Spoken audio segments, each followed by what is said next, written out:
하나님께서 우리에게 주시는 말씀 같이 보겠습니다. 요한계시록 3장 1절에서 6절까지 말씀을 저와 여러분들이 한 절씩 교독하여서 읽겠습니다. 사대 교회의 심부름꾼에게 이렇게 써보내어라. 하나님의 7 영과 7 별을 가지신 분이 말씀하신다.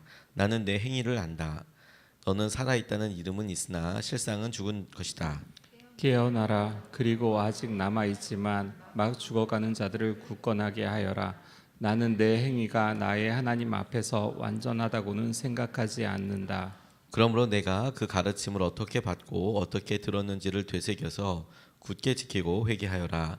만일 내가 깨어있지 않으면 내가 도둑같이 올 것인데 어느 때에 내가 내게 올지를 너는 알지 못한다. 그러나 사대에는 자기 옷을 더럽히지 않은 사람 몇이 있다. 그들은 흰옷을 입고 나와 함께 다닐 것인데 그들은 그럴 자격이 있기 때문이다. 이기는 사람은 이와 같이 흰옷을 입을 것인데 나는 그의 이름을 생명책에서 지워버리지 않을 것이며 내 아버지 앞과 아버지의 천사들 앞에서 그의 이름을 시인할 것이다. 귀가 있는 사람은 성령이 교회들에 하시는 말씀을 들어라. 아멘. 하나님 말씀입니다. 사대교회는 주님을 믿는다는 이름만 있고 고백만 있고 그럼에도 불구하고 아무런 믿음의 변화도 그리고 어떤 행동도 하지 않는 사람들에 대해서 경고하고 그들에게 깨어 있어야 한다 이렇게 말씀하고 계시는 서신입니다. 그들이 처해 있던 상황에서 핍박과 두려움이 있었을 텐데 어느 순간에 이것에 적응해 버리고 넘어서려고 하지 않는 것이죠. 그냥 그것에 타협하고 그래서 그냥 다들 그렇게 사는 것이라고 이렇게 이해하고 인정하면서 살아가게 되는데 하나님께서 보시기에 이 마지막 때에 이것이 한국 교회의 많은 부흥을 경험했던 교회들 그리고 부흥을 경험했었던 교인들 성도들에게 사대교회를 통해서 주시는 말씀이 아닌가 말씀을 준비하면서 그렇게 저 자신을 생각해 보게 되었습니다.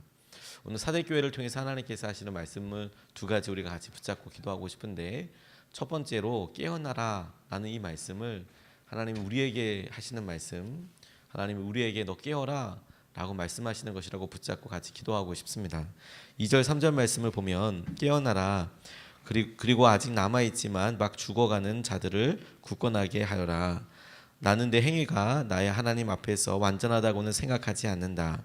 그러므로 내가 그 가르침을 어떻게 받고 어떻게 들었는지를 되새겨서 굳게 지키고 회개하여라. 만일 내가 깨어있지 않으면 내가 도둑같이 올 것인데 어느 때에 내가 내게 올지를 너는 알지 못한다. 아멘. 주님께서 우리에게 말씀하시길 깨어있어라. 아직 남아있지만 막 죽어가는 자들에 대해서 이렇게 이야기하시는 장면을 계속 묵상하면서 믿음에 대해서 얘기하실 때 믿는다는 이름뿐인 교회 성도들에 대해서 주님께서 가지고 계신 생각은 안타까움인 것 같습니다. 일어나라. 일어날 수 있을 것 같은데 그리고 이러한 상태를 주님께서 보시기에는 죽어가는 상태라고 보고 계신다는 거예요.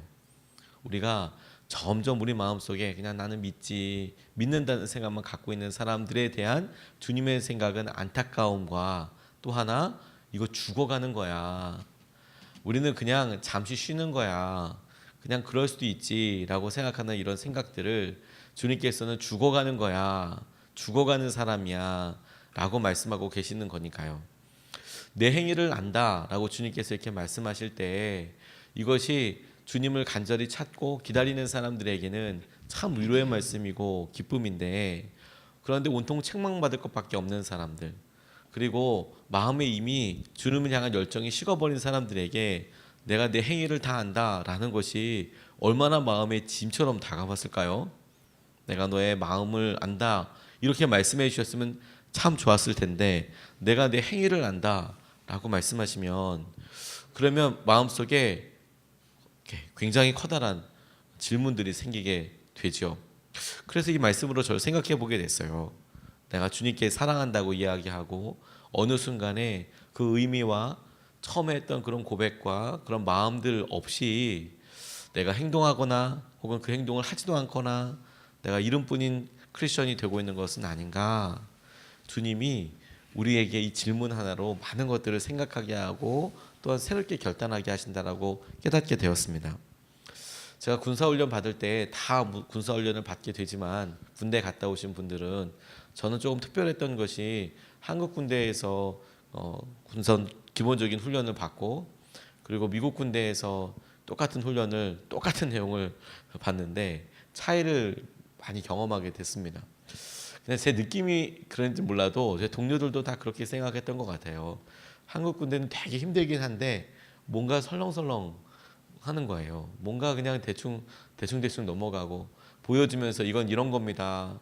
실제 터뜨려주긴 하는데 이런 겁니다. 이렇게 하고 그냥 대충 넘어가는 일들이 많이 있었습니다. 그런데 미군에서 훈련 받을 때에는 굉장히 어떤 FM대로 다 해요. 이걸 해야 될까? 그냥 얘기해도 알 거는 같은데 근데 실제로 다 해보는 거예요. 그 중에서 제일 기억에 남는 게 뭐냐면 지뢰 강의를 한참 이렇게 하더니 지뢰를 실습하기가 좀 어렵거든요. 그걸 뭐 지뢰는 어떻게 하고 뭐 어떻게 뭐 하고 뭐 그게 강의로 끝나고 말 건데 갑자기 다 짐을 챙기라 하더니 따라오라는 거예요. 쭉 따라서 이렇게 가는데 가기만 했는데 갑자기 세워놓고서 우리들 가운데 누구는 죽었다. 웬 죽었나라고 얘기를 보니까 저희가 갔다 온 곳이 지뢰밭이었던 것 같아요. 지뢰에 이렇게 내관만 꼽아놓고 그 사이를 이렇게 막 돌아다닌 거였더라고요. 얘기를 안 해주니까 전혀 몰랐죠. 터지지는 물론 않고요. 그냥 뇌관만 꼽아놨으니까. 실제로 지뢰가 묻혀 있으면 이렇게 생겨 있습니다라는 것을 실제로 걸어가게 하고 보여주더라고요. 섬뜩했습니다. 밟으면 아마 거기 있는 사람들 다 아마 진짜로 밟았으면 다 죽었겠죠. 깨어 있어라라고 이야기할 때 지뢰에 그냥 아무 생각 없이 지나가고 있는데 사단의 유혹과 한 방에 넘어질 수 있는 여러 일들이 우리 주위에 굉장히 많다는 생각을 하게 됐어요.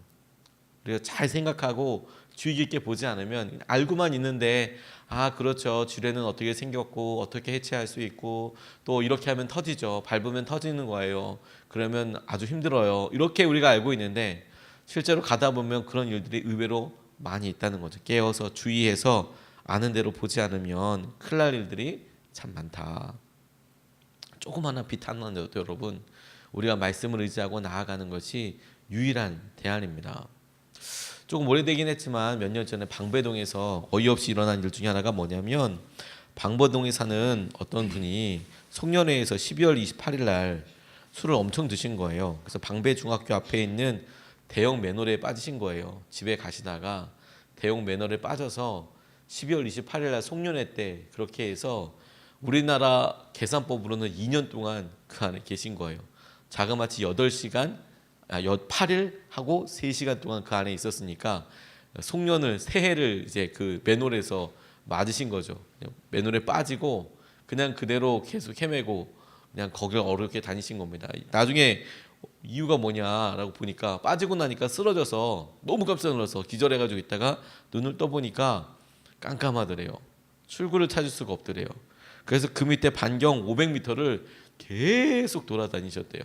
빛이 없으니까 막 돌아다니다가 이제 9일째 되는 8일하고도 3시간대 됐을 때 간신히 출구를 찾아서 그래서 나오게 된 겁니다.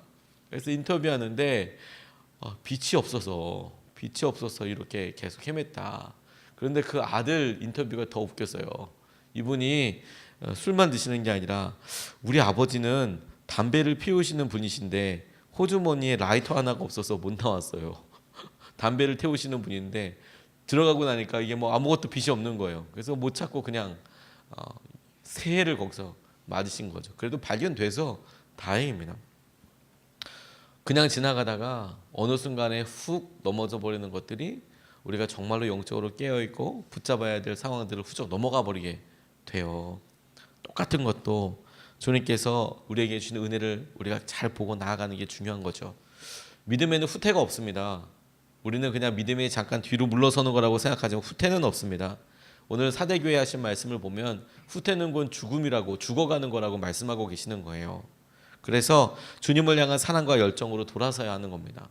회개라는 것이 단순히 우리의 죄에 대해서 돌아서고 새롭게 의로운 일을 결단하는 것 외에 우리가 돌이킨다는 의미에서는 우리의 마음이 어느 순간에 이렇게 열정 없이 혹은 우리의 행동 마땅한 우리의 고백대로 행하는 것 없이 하는 일에 대해서 돌이켜야 한다는 거예요.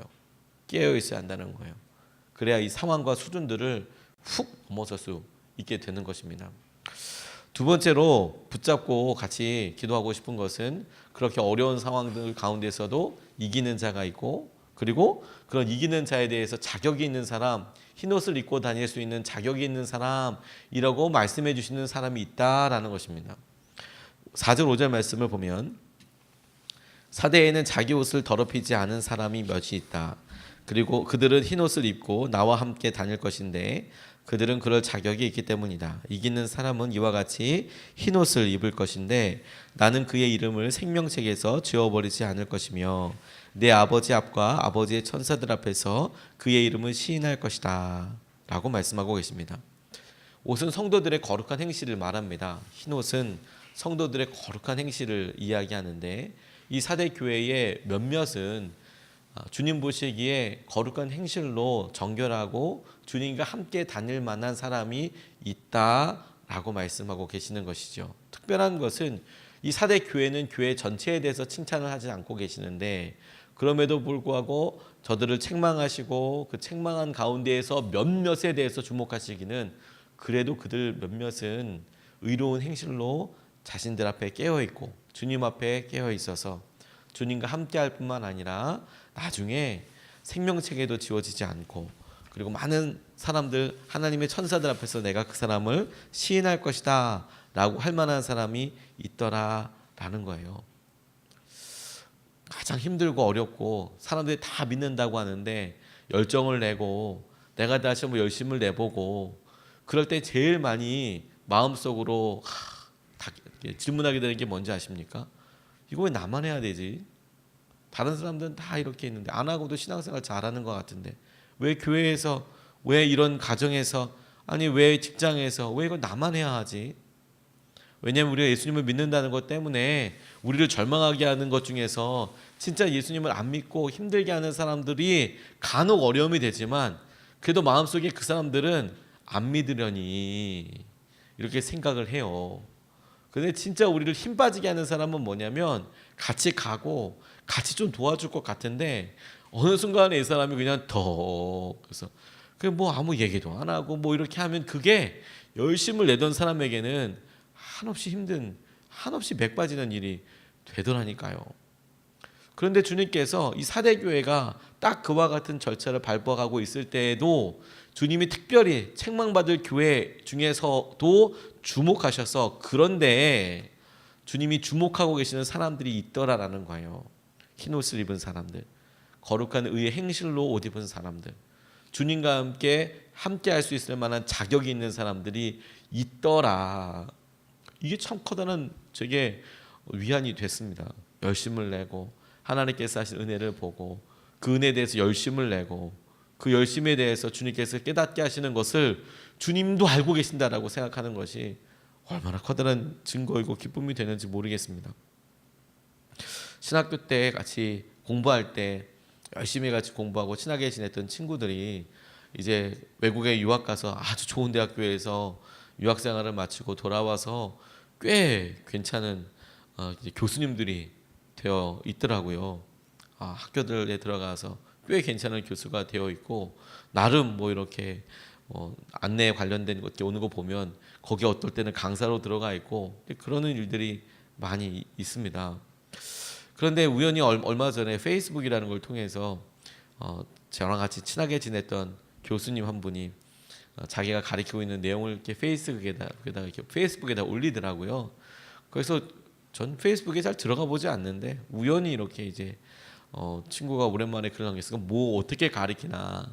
그리고 또 그 글에는 또 댓글로 뭐 교수님 이렇게 써 있어 하면 학생들인 것 같아요. 학생들도 글을 이렇게 쭉 남기고 그랬더라고요. 근데 그 친구가 글을 쭉 읽은 내용들을 이렇게 보니까 예전에 같이 고민했었던 내용들 아마 그런 걸 가리키니까 구약을 가리키는 친구니까 그런 것 같아요. 예전에 고민했던 이야기들 그런 이야기를 어떻게 가리켜야 하는지 이제 학자로서의 자기의 견해를 적어놨더라고요. 학자로서. 근데 저는 이제 목사로서 그 견해를 같이 보잖아요. 많이 다르다는 걸 알았어요. 많이 다르다. 이 친구도 분명히 목사님이고 또 군목이었고 그 친구는 장로교 목사님인데 장신대라고 통합청 목사인데 내가 생각이 많이 다르구나. 이거에 대해서 믿음의 고백이 다를 수 있겠구나. 그런데 어느 순간에 자기가 지적으로 찾아가서 그 찾은 것의 한계를 고민하다가 자기 나름대로 어떤 답을 찾을 수는 있었겠지만 그것에 대해서 처음에 고민했던 것을 지키고 나아가는 것은 쉽지 않겠구나 라는 생각을 하게 됐어요. 이게 보면서 우연히 뭐 그 짧은 글을 보고 어떻다 저떻다라고 이야기할 수는 없지만 그런데 처음 생각을 끝까지 지킨다는 것은 참 어렵구나. 믿음을 끝까지 지킨다는 것도 굉장히 커다란 도전이 되겠구나 이런 생각을 하게 됐어요. 내가 말씀대로 살아야지. 이건 내 중요한 가치지. 그 가치를 끝까지 지키는 것, 주님은 오죽하면 그런 사람들을 이기는 자라고 표현하고 계실까요? 우리가 계속 소아시아 7교회 보시면서 주님이 그때마다 계속 이기는 자라고 이야기하실 때 이걸 그냥 말씀을 지키는 자, 하나님 말씀대로 순종하는 자, 유혹에서 벗어나는 자 이렇게 다른 말로 얼마든지도 설명할 수 있거든요. 그런데 계속 반복되는 말로 이기는 자라고 이야기할 때 그 이긴다는 것이 많은 상황과 심지어 사단의 유혹과 그런 일들이 있지만 제게 있어서는 그게 제 마음의 한계에 대해서 우리 자신에 대해서 이기는 자라고 우리의 삶에 계속 반복되는 이 반복적인 현실에 대해서 내가 이기는 것, 넘어서는 것, 단순히 참는 수준이 아니라 넘어서게 되는 것, 날마다 새롭게 되는 것, 그리고 오래전에 지켰던 내가 고백했던 그것을 계속해서 지켜나가는 것, 그거 너무 중요한 것이라는 생각을 하게 됐어요. 1년 전에 10년 전에 했던 약속이 1년 후에 10년 후에 오늘도 지키게 된다면 그건 10년 전에 1년 전에 그런 의미로 내가 지키고 있는 것이 아니라 오늘도 그게 소중하고 중요하기 때문에 내가 지키고 붙잡는 거거든요. 몽골에 단기 선교를 갔을 때 뭐 매연이나 이런 게 엄청나게 괴롭게 하더라고요. 울란바타르라는 곳에 가서 사역을 이렇게 하는데 선교사님들을 이렇게 만나다 보니까 울란바타르 안쪽에는 꽤 그래도 많이 번성하고 그랬다 하더라고요. 보기에는 다 어렵고 힘들어 보이는 사람인데 선교사님이 이야기하시는 거 보니까 이 몽골에도 이 빈부격차가 엄청 심해서 부유한 사람들은 어마어마하게 부자라고 이렇게 이야기를 하더라고요. 많은 사람들은 아니지만 가끔 뭐 기름도 좀 나오고 자기 앞마당에서 뭐 이런 사람도 있고 많은 사람들은 아니지만 그리고 가축들을 뭐 그냥 몇백 마리 수준으로 키우는 게 아니라 몇만 마리를 키우는 그런 사람들도 있답니다. 저도 그냥 들어서 그런가 보다. 근데 구분은 잘 안 되더라고요. 근데 이게 특이한 게 뭐였냐면 도시 말고 도시를 살짝 벗어나면 그냥 광야나 평야가 쭉 있는데 그 가운데 그 사람들은 전통 가옥인 게르라고 텐트 같은 데서 살거든요. 게르, 중국에선 뭐 파오라고도 이야기하던데 그런 텐트에서 살아요. 그래서 아직도 저기서 사는군요. 이렇게 이야기하는데 선교사님이 툭 하신 말씀이 저렇게 텐트 속에서 게르 속에서 사는 사람 중에서 의외로 잘 사는 사람들 많다고. 왜요? 왜 좀 그래도 콘크리트 벽이나 이런 데면 춥고 그러니까 좀 더 따뜻하게 살 수도 있고 편리하게 살 수 있을 것 같은데 왜 저 텐트에서 사냐고 물어봤더니 믿을지 모르겠지만 징기스칸이 그렇게 예언을 했다는 거예요. 징기스칸이 자기 밑에 사는 여러 친아들한테 죽을 때 너희들 튼튼한 벽 뒤에 숨는 순간 망한다. 게르 안에서 살아야 된다. 그렇게 이야기를 하고 그걸 기억하는 사람이 있다는 거예요. 그래서 부유한 사람들 거기 가서 산다는 거예요. 물론 그런 게르가 여러 개가 있겠죠. 도시에도 집도 있고 게르도 있고 그렇게 살아가겠죠. 야, 그 900년이 지났는데 거의 뭐 1000년 정도 지난 사람인데 칭기스칸이 있었을 때 그런 일을 하네. 근데 그런 가치를 지키네. 근데 성경에도 그런 사람이 있는 거예요. 예레미야가 하나님께서 마지막 때다. 이스라엘 회복하기 위해서 회개해야 한다. 근데 그 시기를 훌쩍 넘어서 보니까 이제는 항복해야 한다. 말씀대로 지키고 살아가지만 이제는 항복해야 된다라고 이야기할 때 사람들 말을 믿지 않았습니다. 그리고 하나님께서 하시는 말씀을 오늘 사대교회처럼 이름은 다 종교 지도자고 이름은 다 하나님에 대한 열심이 있다고 하지만 믿지 않았어요. 순종하지 않았습니다. 그럴 때 하나님께서 보여주신 가문이 있었습니다. 레갑 자손이라는 사람들을 불러서 레갑 자손에게 포도주를 한번 먹여봐라, 줘봐라. 그래서 줘보니까 많은 사람들 앞에서 줘보니까 레갑 자손들이 말하기를 우리의 조상 중에 한 명이 너희들은 결코 포도주뿐만이 아니라 포도씨로 된 것도 먹지 말라 해서 먹지 않고 우리가 건물 안에 들어가서 사는 거 하지 말라 해서 여전히 우리가 텐트 안에서 살고 있고 장막 가운데 거하고 있고 우리가 그런 일들에 대해서 깨어있기 때문에 지금 이 순간에도 이거 먹을 수 없다라고 이야기를 해요. 우리의 약속이 있어서. 근데 하나님께서 그걸 보고 뭐라고 예레미야와 그 옆에 있는 사람들한테 증거하시냐면 보았느냐, 아주 작은 일이어도 나의 말에 나에게 한 약속을 지키고 기다리고 있는 사람이 있다. 이 사람들에게 영원히 하나님께서 예배를 계속 받으실 것이고 지켜주실 것이다. 이런 이야기를 하세요. 우리가 하나님을 향한 고백이 마음이 어느 순간에 훅 떨어져서 하나님 보시기에 죽어간다 라고 보실 만한 일들이 있겠다는 생각이 들어요. 그런데 그렇게 많은 사람들이 그러고 있다면, 주님을 외면하고 이름뿐인 사람들이 주위에 많다면, 그럴 때 주님께서는 정말 목마름으로 이기는 자, 주님과 함께 거닐 수 있는 자격이 있는 사람을 찾고 계시고 귀하게 여기고 계신다라는 거예요. 그리고 바로 그 사람이 저와 우리가 되었으면 좋겠습니다. 주님께서 우리를 지키시고 주의 은혜와 마음을 누리게 하시는 그 사람이 되었으면 좋겠습니다. 오늘 두 가지 말씀 같이 나눴는데요. 첫 번째는 깨어있는 것에 대해서, 두 번째는 이기는 사람, 주님께서 의의 거룩한 옷으로 우리를 입히시고 주님과 함께 갈 수 있는, 그리고 생명의 책에 기록되어 있는 이기는 사람, 자격 있는 사람이 되게 주십시오. 이것을 붙잡고 두 번 나눠서 같이 기도하겠습니다. 첫 번째 기도 제목은 주님의 말씀과 약속에 깨어있게 해달라고 기도하겠습니다. 주님 보시기에 우리가 죽어가는 사람, 우리가 이름밖에 없는, 믿음의 이름밖에 없는 사람이 아닌지 우리가 질문하고, 주님, 우리가 주님 말씀에 깨어있게 하여 주십시오. 한 말씀이어도 우리가 순종하게 하시고 주님의 말씀과 약속에 깨어있어서 오늘 하루를 주의 인도하심대로 따라가게 하여 주시옵소서. 우리가 첫 번째로 같이 기도하겠습니다. 아버지 하나님,